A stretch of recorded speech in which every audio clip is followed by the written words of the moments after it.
This is True Crime Arizona, an Arizona's Family Originals podcast.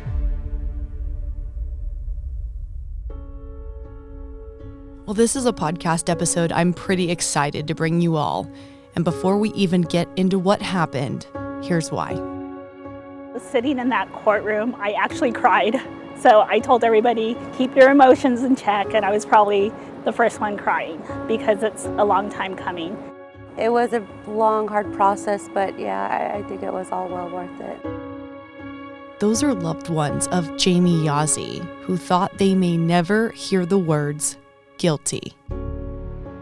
Months ago, we released our documentary and podcast season called The Forgotten, which was a deep dive into the missing and murdered Indigenous women crisis known as MMIW that's run rampant among our Arizona reservations, and quite frankly, reservations across the United States and Canada too. We highlighted two cases. One of those, the murder of Jamie Yazzie, who went missing in 2019 on the Navajo Nation, her remains found 2 years later on the Hopi Reservation. The Yazzie family fought tirelessly for her death to be properly investigated, and eventually, her boyfriend, Trey James, was arrested for her murder in the summer of 2022. The reality is, for so many Native families, they never get their day in court, and even if it makes it to that point, most of the time a plea deal is taken for a far less time than if there was a chance of a conviction in a federal trial. Jamie Yazzie's family has changed that and changed the entire landscape for all Native families moving forward. Trey James was found guilty of 9 felony charges to include first-degree murder. So this doesn't really happen in Indian country. Guilty of every single charge in the case. The invisible part still occurs, but lucky for this family, they were not invisible to the jury. That was Darlene Gomez, the attorney who's worked pro bono for the Yazzie family for years now. If it wasn't for her, they may have never gotten here. She served as a liaison between the Yazzies and the federal government, including the FBI and the U.S. Attorney's Office. It's 4 years later. We were fortunate that a body was recovered. I think that kind of projected it to the next level when it came to the FBI and the U.S. Attorney's Office. Jamie Yazzie was a mom to 3 young boys and was last seen at Trey James's home before she disappeared. Days after she vanished, blood evidence was collected inside that home and sent to the FBI's lab at Quantico. This is where things get even more frustrating. According to court documents, that evidence testing didn't come back for 2 years, and when it did come back, all the blood tested positively as a match for Jamie's. Her family actually had to see the evidence pictures during the trial, which they never had before. That shook her mom, Ethelene Denny, to her core. Being in court, seeing all those pictures of just the remains, the bones, the skull, all that hair, it really hurted me.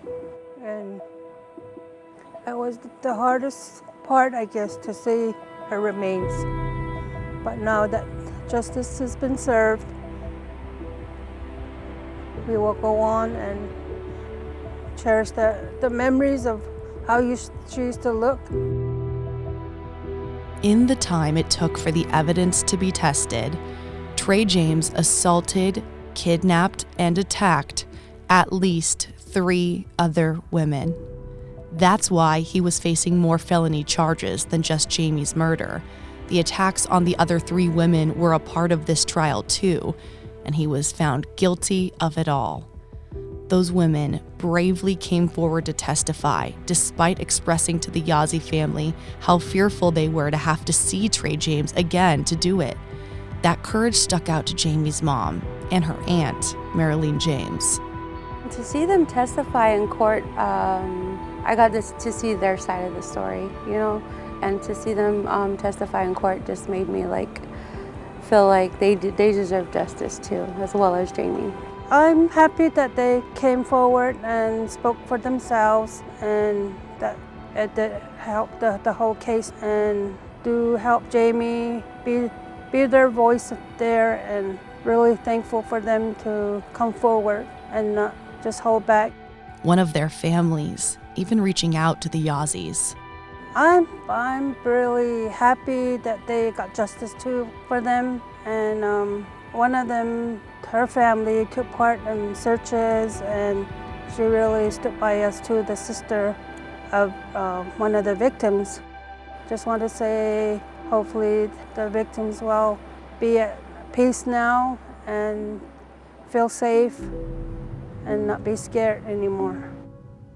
During our documentary, one of the storylines in Jamie's case was her father, James Yazzie.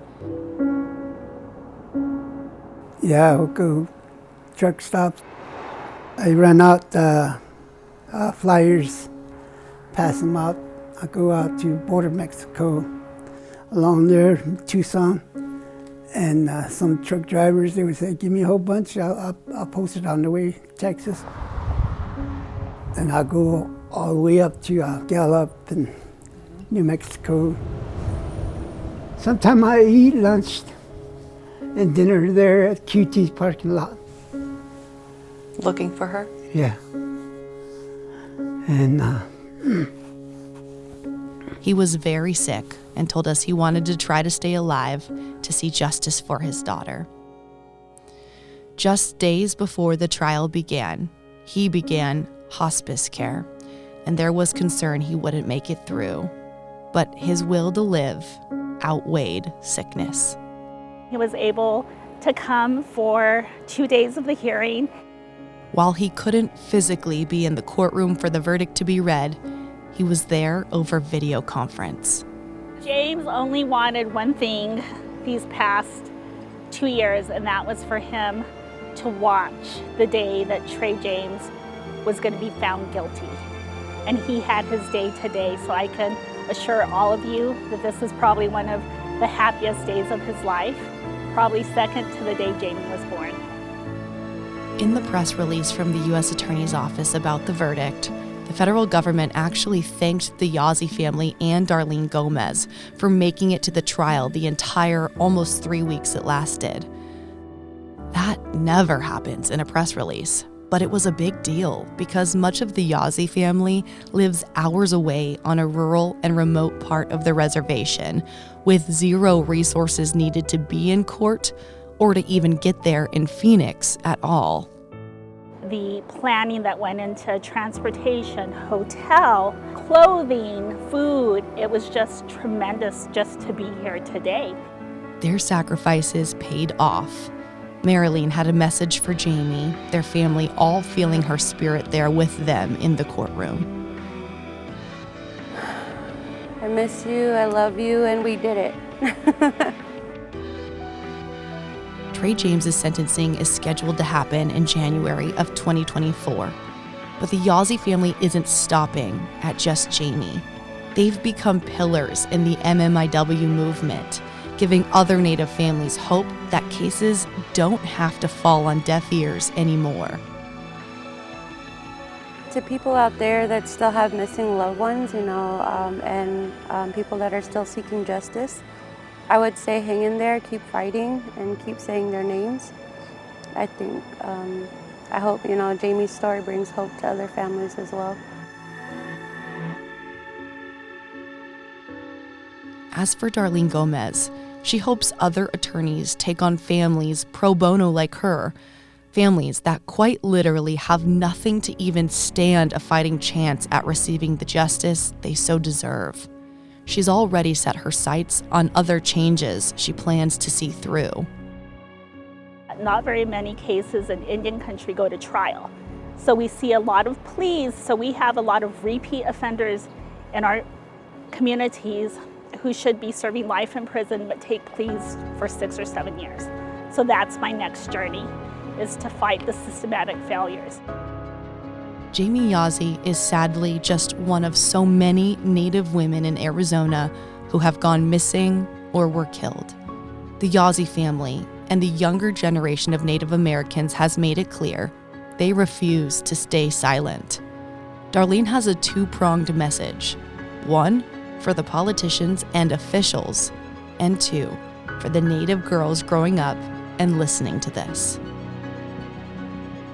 Be prepared. We're coming for you.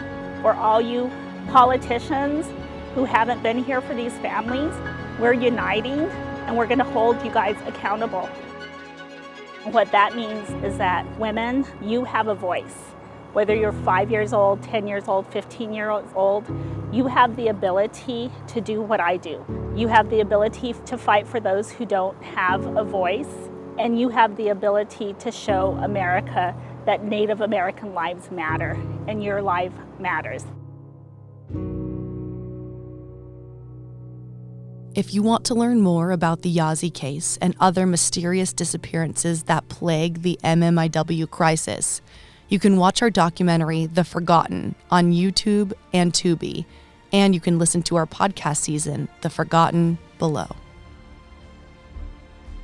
True Crime Arizona, the podcast, is hosted by me, Brianna Whitney, and produced by Sergio Hernandez. It's a production of Arizona's Family, 3TV, CBS 5, and azfamily.com in Phoenix, Arizona. This is True Crime Arizona, an Arizona's Family Originals podcast.